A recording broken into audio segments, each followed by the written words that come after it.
4 महीने बर्बाद कर दिए। एक डेमोक्रेटिक गवर्नमेंट जो चुनी हुई सरकार है उसके 4 महीने इसी में बर्बाद हो गए। हम तो फिर 40 हैं, 40 हैं, लेकिन उन्होंने क्या इसमें पाया, वो उनको आत्ममंथन करना चाहिए और प्रदेश की जनता से माफ़ी मांगनी चाहिए। कोई खतरा नहीं हिमाचल प्रदेश सरकार को, और सरकार पूरी तरह स्थिर है, स्थायी है, टिकाऊ है।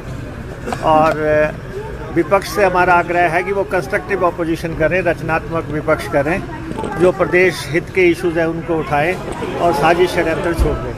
मंत्रियों की परफॉर्मेंस की बात करें तो आप अव्वल हैं।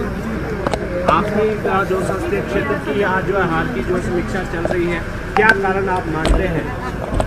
नहीं, देखिए, समीक्षा के लिए केंद्र ने उन राज्यों में जहां पार्लियामेंट में हार हुई है उसकी समीक्षा के लिए फैक्ट फाइंडिंग कमेटीज़ बनाई हैं, और वो fact finding committee 2 members Himachal आई हैं। उनके साथ अभी चर्चा होनी है, डिस्कशंस होनी है, और जो भी पहलू रहे, लेकिन इतना ज़रूर है कि हमारी प्रायोरिटी हिमाचल प्रदेश की सरकार को स्थिर करना था। उस प्रायोरिटी में हमने काम किया, और आज हम उतने ही MLAs पे पहुंच गए हैं जितने पे हम थे। बाकी तो जो डिस्कशन होगी, जो उसका आउटकम होगा, वो हम आपको बताएंगे। दावे बहुत बड़े बड़े किए गए थे, चाहे नेता प्रतिपक्ष की बात करें, पूर्व केंद्रीय मंत्री अनुराग ठाकुर की बात करें।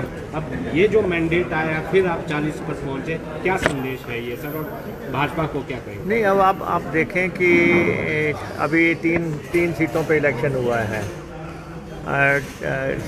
श्रीमती कमलेश ठाकुर जो हैं ऑलमोस्ट 10,000 के आसपास के मार्जिन से जीती हैं, और वही मार्जिन से हमारे हरदीप बाबा भी जीते हैं। तो दोनों सीटें जो हैं एक बड़े रिस्पेक्टेबल और इम्प्रेसिव मार्जिन से हमने ये सीटें जीती हैं। और यहाँ पे दो इंडिपेंडेंट्स जो हैं, इंडिपेंडेंट्स का इस्तीफे का कोई प्रश्न नहीं बनता था। वो तो उनको बताना चाहिए कि आखिर what were the compelling circumstances कि उन्होंने इस्तीफा दिया। लेकिन 2 सीटों पे तो कांग्रेस के लोग आ गए, तो उन्होंने क्या गेन किया? 42 महीने की MLA-शिप गवाई, और एक हमीरपुर की सीट भी हम नैरोली हारे हैं, और सिर्फ 700 वोट 800 वोट और चाहिए था, अदरवाइज़ वहाँ भी हमने अच्छी फाइट दी है। तो कांग्रेस पार्टी का जो विधानसभा को लेके बहुत अच्छा प्रदर्शन रहा है। पहले 6 इलेक्शन हुए थे, उसमें हमने 4 जीते, और अब 3 है, उसमें से हमने 2 जीत लिए। तो बहुत रिस्पेक्टेबल तरीके से लोगों ने कांग्रेस पार्टी की जो सरकार की नीतियां हैं, कार्यक्रम हैं, उन पे मोहर लगाई, और हमारी सरकार को स्टेबल किया। सारा ध्यान वहाँ पे केंद्रित था। अब सरकार की जो और चुनौतियाँ हैं, जो फाइनेंशियल फ्रंट हैं, लोगों के ड्यूज हैं, रिजल्ट्स निकालने हैं, अब हम उस पर केंद्रित करेंगे। हम विपक्ष को एक बार फिर ये आग्रह करना चाहते हैं कि हमेशा सत्ता की लालसा रखना सही नहीं है। हर समय सत्ता ढूंढते रहना। अगर आपको जनता ने विपक्ष में बिठाया है तो आप उसकी कदर करें कि भाई जनता ने हमें विपक्ष में बैठने के लिए कहा है और कांग्रेस को सत्ता में बैठने के लिए कहा है। कांग्रेस अगर पावर में आई है तो आप अपनी ताकत से, धौंस से, अपने मशीनरी से आप उस सरकार को टॉपल करने की कोशिश करें। इससे बेहतर है, एक आपने एक्सपेरिमेंट किया और ऑपरेशन लोटस पूरी तरह विफल हो गया, ध्वस्त हो गया पूरी तरह। ऑपरेशन लोटस हिमाचल प्रदेश में जिस ताकत से ध्वस्त हुआ है, उसमें बीजेपी के लोग कह रहे हैं कि इन लोगों को मंथन करना चाहिए जो इस समय बीजेपी को हेड कर रहे हैं, कि आखिर उन्होंने ये क्यों प्लान किया, क्या जल्दबाजी थी। और ये तो बीजेपी का इंटरनल मामला है कि वो देखें, लेकिन as a political party, ruling party, हम विपक्ष से यही कहते हैं कि आप कंसंट्रेट करें, कंस्ट्रक्टिव ऑपोजिशन करें, हिमाचल के इश्यूज़ की बात करें और सत्ता में आने कि शॉर्टकट से खाब छोड़ दें, ऐसा संभव नहीं होगा। एक्शन हुआ 3 बाई इलेक्शन से पहले